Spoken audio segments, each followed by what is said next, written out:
د بېنظیر روپۍ چې دي هغه شروع شوي دي د جمعې د ورځې نه دا روپۍ شروع شوي دي خو ځینې کسان تللي ولته کې هغو ته هغه روپۍ هم نه دي میلاو شي او د هغو په علاقه کې هغه روپۍ چې دي دا هم نوې شروع شي نو دا روپۍ به تاسو ته د کل نه میلاویږي او ستاسو په علاقه کې به د کل نه شروع کیږي ځکه ځینې کسانو موږ ته لاندې کمنټس کړی چې تاسو زموږ د علاقې نوم اخیستی خو زموږ په علاقه کې دا روپۍ نه دي شروع شي او که تاسو کتلي دا سویم قسط چې دا تاسو ته په کیم سیټ کې میلاویږي لکه په هر تحصیل کې یو خاص ځای چې په هغې کې تاسو ته میلاویږي په سکولونو کې زیاتره سکولونه دي چې په هغې کې میلاویږي نو هغې ته چې کله تاسو لاړ شئ نو تاسو ته به دا روپۍ میلاویږي خو ځینې کسان هغې سکولونو ته تللي دي بیا هم هغو ته د جمعې په ورځ باندې چې دی دا روپۍ نه دي میلاو شي او ورپسې پسې بیا چوټیانې وې چوټیانې دا وي چې د هفتې په ورځ باندې هم چوټي وه او د اتوار په ورځ باندې چې دا هم د دې چوټي نو ځینې کسان وایي چې موږ ته خو دا روپۍ نه دي میلاو شي او روپۍ چې دي دا شروع شوي هم نه دي نو روپۍ چې دي هغه شروع شوي د جمعې د ورځې نه 13,500 روپۍ چې دي دا به تاسو ته میلاویږي او د دې سره د ماشومانو وظیفه چې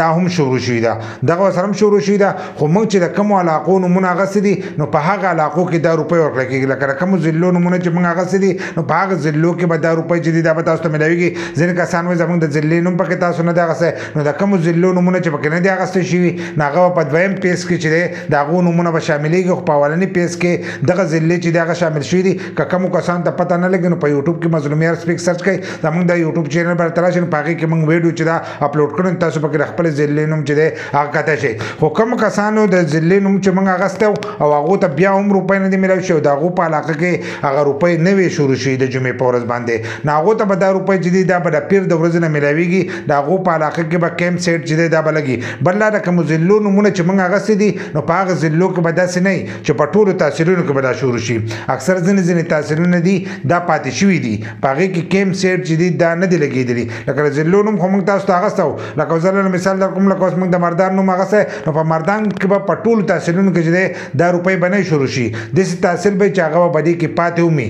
نو که هغه پاتې نو هغه په راتلونکي وخت کې چې دی په هغې کې به دغه روپۍ چې دی دا به هم شروع کېږي خو د جمعې په ورځ چې په کومو تحصیلونو کې نوې شروع شوي نو دا د دغه ورځې نه د پیر د ورځې نه چې دی په هغه تحصیلونو کې به هم دا روپۍ چې دی دا به شروع شي دا ویډیو تاسو ګورئ نو ستاسو په علاقه کې به دغه روپۍ شروع شي کم چې موږ نومونه اخیستي دي نو تاسو لاړ شئ او خپلې روپۍ چې دی دا راواخلئ خو د هغې نه مخکې به تاسو معلومات کوئ معلومات به دا کوئ چې ستاسو په تحصیل کې دا روپۍ شروع شوي که نه دي یا ستاسو په ضلع کې دا روپۍ شروع شوي دي که نه دي ځکه چې په دې باندې موږ ویډیو کړې ده هغه ویډیو تاسو کتی شئ که ستاسو د ضلعې نوم پکې نو بیا خپل تحصیل وګورئ ستاسو په تحصیل کې چې دی کیم سیټ په لګېدلی هغې کیم سیټ ته لاړ شئ نو تاسو ته به 13,500 روپۍ چې دی هغه به هم میلاویږي او ستاسو د ماشومانو وظیفه چې ده دا به هم میلاویږي او د ماشومانو په وظیفه کې چې دا هم 1500 روپۍ اضافه راغلې ده خو هغه د اکتوبر نومبر دسمبر د دې میاشتو په کې چې دی اضافه راغلې او که باقي زړه تاسو ته میلاویږي نو په زړې کې چې دا اضافه نه ده راغلې لکه د اکتوبر نومبر دسمبر نه چې کم مخکینۍ وظیفه ده نو په هغې کې نه ده راغلې او په دغه درو میاشتو پورې وظیفه کې چې دی اضافه راغلې 1500 روپۍ چې دي دا به تاسو ته میلاویږي